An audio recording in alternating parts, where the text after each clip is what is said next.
The headlines are screaming, but the reality on the water is even more volatile.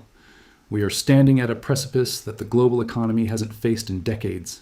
Just days after a fragile 2-week ceasefire was brokered between the United States and Iran, the Strait of Hormuz is once again becoming a steel trap. The deal, which was supposed to breathe life back into global energy markets, is teetering on the edge of a total collapse, and the implications are nothing short of catastrophic. To understand how we got here, we have to look at the sheer fragility of the agreement reached on April 7th, 2026. After nearly 6 weeks of intense kinetic conflict, a war that saw the decapitation of Iran's senior leadership and the decimation of its conventional naval assets, President Trump issued a final ultimatum. The demand was simple: reopen the Strait of Hormuz completely or face a level of domestic destruction that, in his words, would see a whole civilization die. Pakistan stepped in as the primary mediator, facilitating a 14-day pause in hostilities. The core of this Islamabad Accord was a quid pro quo. The U.S. would suspend its Operation Epic Fury bombing campaign if Iran guaranteed the immediate, safe, and unhindered passage of all commercial shipping through the world's most important energy choke point. For a brief 48-hour window, the world exhaled. Oil prices, which had been flirting with the $150 mark, began a nervous retreat. Shipping companies started recalculating the risks of moving nearly 2,000 vessels currently stranded in the Persian Gulf. But by April 9th, the atmosphere curdled. Iran began accusing Israel of violating the spirit of the truce by continuing its relentless air campaign against Hezbollah in Lebanon. Tehran's logic is consistent with its unity of fronts doctrine. They argue that a ceasefire with the Great Satan is invalid if the Little Satan continues to dismantle their regional proxies. In retaliation, the Islamic Revolutionary Guard Corps, IRGC, has effectively shut the door again, using what they call technical limitations and coordination requirements to throttle traffic. This isn't just a local spat, it is a geopolitical heart attack. 1/5 of the world's liquid energy passes through this 39-kilometer-wide strip of water.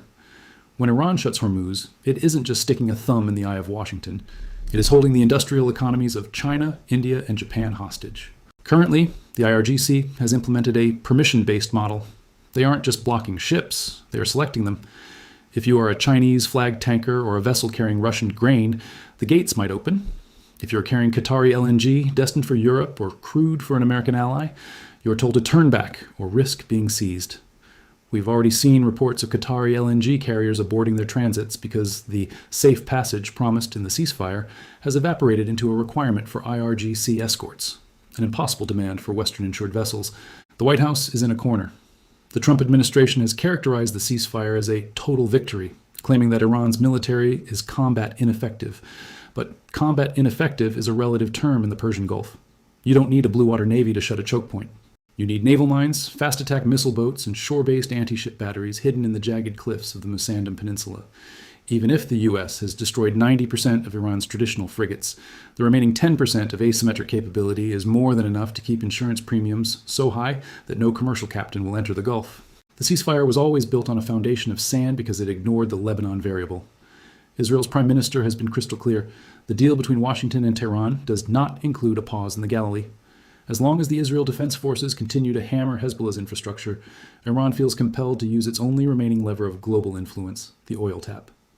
By closing the strait again, Tehran is trying to force Trump to lean on Netanyahu. They want to prove that they can still inflict more pain on the global economy than the U.S. can inflict on their remaining military sites. What we are witnessing now is the deadlock of April. Negotiations are technically scheduled to continue in Islamabad, but the trust has vanished.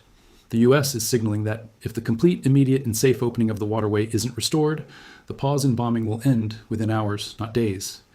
This places the global markets in a state of suspended animation. We aren't just looking at high gas prices, we are looking at the potential for a systemic collapse of the just-in-time global supply chain. If those 20,000 seafarers currently trapped behind the IRGC's blockade aren't released, and if the 19 million barrels of oil that flow through Hormuz every day remain stuck, the 2026 recession will make the 2008 crisis look like a minor correction. The reality of 21st century warfare is that total military dominance on paper doesn't always translate to control on the ground, or in this case, on the water. You can win every dogfight, you can destroy every radar installation, and you can even take out the supreme leader, but as long as a single IRGC commander with a creative mind sits on the coast of Hormuz, the global economy is at his mercy. Trump's ceasefire isn't just collapsing, it's revealing the terrifying truth that in the modern world, the most powerful nation on earth can be held at a standstill by a narrow strip of water and a regime with nothing left to lose. We are now entering the most dangerous phase of this conflict, where the line between a temporary truce and a total regional conflagration has become dangerously thin.